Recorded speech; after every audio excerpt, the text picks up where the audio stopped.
जय श्री कृष्णा, राधे राधे। कैसे हो आप सब? आई होप आप सब बहुत अच्छे होंगे। मैं मीनू अग्रवाल अपने चैनल भक्ति भजन एंड लाइफ स्टाइल में आपका बहुत बहुत स्वागत करती हूँ। दोस्तों, आज की वीडियो में मैं आपको सुनाने जा रही हूँ योगिनी एकादशी व्रत कथा। तो दोस्तों, अगर आपको हमारा वीडियो पसंद आए तो प्लीज़ लाइक कमेंट और शेयर जरूर करिएगा, सब्सक्राइब भी कर दीजिएगा। दोस्तों, आषाढ़ मास के कृष्ण पक्ष की एकादशी, जिसे योगिनी एकादशी कहते हैं, योगिनी एकादशी का उपवास रखने से समस्त पापों का नाश होता है तथा इस लोक तथा परलोक में मुक्ति मिल जाती है। दोस्तों, आइए चलते हैं योगिनी एकादशी की व्रत कथा सुनते हैं। महाभारत काल की बात है कि एक बार धर्मराज युधिष्ठिर ने भगवान श्री कृष्ण से कहा, हे त्रिलोकीनाथ, मैंने ज्येष्ठ माह के शुक्ल पक्ष की निर्जला एकादशी की कथा सुनी हुई है। अब आप कृपा करके आषाढ़ मास के कृष्ण पक्ष की एकादशी की कथा सुनाइए। इस एकादशी का नाम तथा महात्म्य क्या है, सो आप मुझे विस्तार पूर्वक बताइए। श्री कृष्ण ने कहा, हे पांडु पुत्र, आषाढ़ माह के कृष्ण पक्ष की एकादशी का नाम योगिनी एकादशी है। इसके व्रत से सभी पाप नष्ट हो जाते हैं। यह व्रत इस लोक तथा परलोक में मुक्ति देने वाला है। हे अर्जुन, यह एकादशी तीनों लोकों में प्रसिद्ध है। इसके व्रत से सभी पाप नष्ट होते हैं। तुम्हें मैं पुराण में कही हुई कथा सुनाता हूँ, ध्यान पूर्वक श्रवण करो।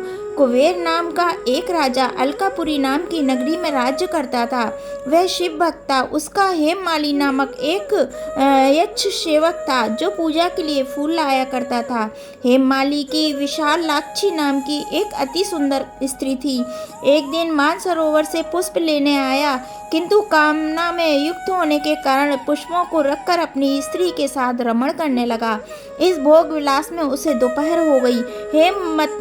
हेममाली की राह देखते देखते जब कुबेर को दोपहर हो गई तो उन्होंने क्रोधपूर्वक अपने सेवकों को आज्ञा दी कि तुम लोग जाकर पता लगाओ कि हेममाली अभी तक पुष्प लेकर क्यों नहीं आया। तब सेवकों ने उसका पता लगा लिया तो राजा के पास आकर बताया, हे राजन, हेममाली अपनी स्त्री के साथ रमण कर रहा है। इस बात को सुनकर राजा कुबेर ने हेममाली को बुलाकर लाने की आज्ञा दी। डर से कांपता हुआ हेममाली राजा के सामने उपस्थित हुआ।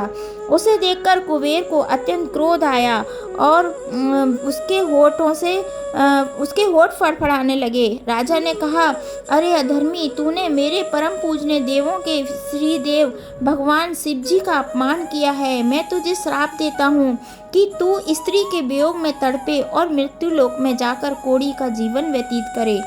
कुबेर के श्राप से स्वर्ग से पृथ्वी पर आ गिरा और कोढ़ी हो गया। उसकी स्त्री भी उससे बिछड़ गई। मृत्यु लोक में आकर उसने अनेक भयंकर कष्ट भोगे, किंतु शिव की कृपा से उसकी बुद्धि मलिन न हुई और उसे पूर्व जन्म की भी सुध रही।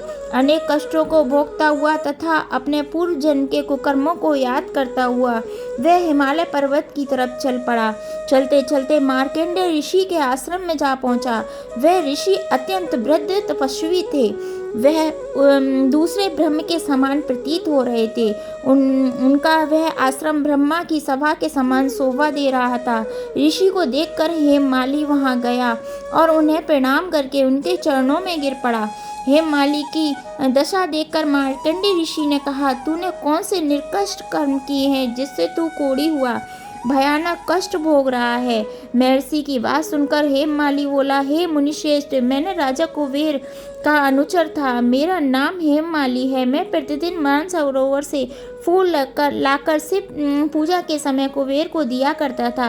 एक दिन पत्नी सहवास के सुख में फंस जाने के कारण मुझे समय का ज्ञान नहीं रहा और दोपहर तक पुष्प ना पहुंचा सका। तब उन्होंने मुझे श्राप दिया कि तू अपनी स्त्री का वियोग और मृत्यु लोक में जाकर दुख भोगेगा। इस कारण मैं कोढ़ी हो गया हूँ। अब पृथ्वी पर आकर भयंकर कष्ट भोग रहा हूँ। अतः कृपा करके आप मुझे कोई ऐसा उपाय बताएं जिससे मेरी मुक्ति हो। मार्कंडेय ऋषि ने कहा, हेममाली, तूने मेरे सन्मुख सत्य वचन कहे हैं, इसलिए मैं तेरे उद्धार के लिए एक व्रत बताता हूँ।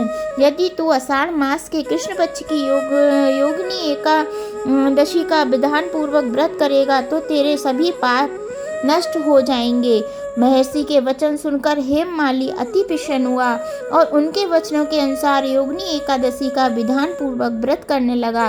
इस व्रत के प्रभाव से अपने पुराने स्वरूप में आ गया और अपनी स्त्री के साथ सुखपूर्वक रहने लगा। भगवान श्री कृष्ण ने कहा, हे राजन, इस योगिनी एकादशी कथा का फल 88,000 ब्राह्मणों को भोजन कराने के बराबर है।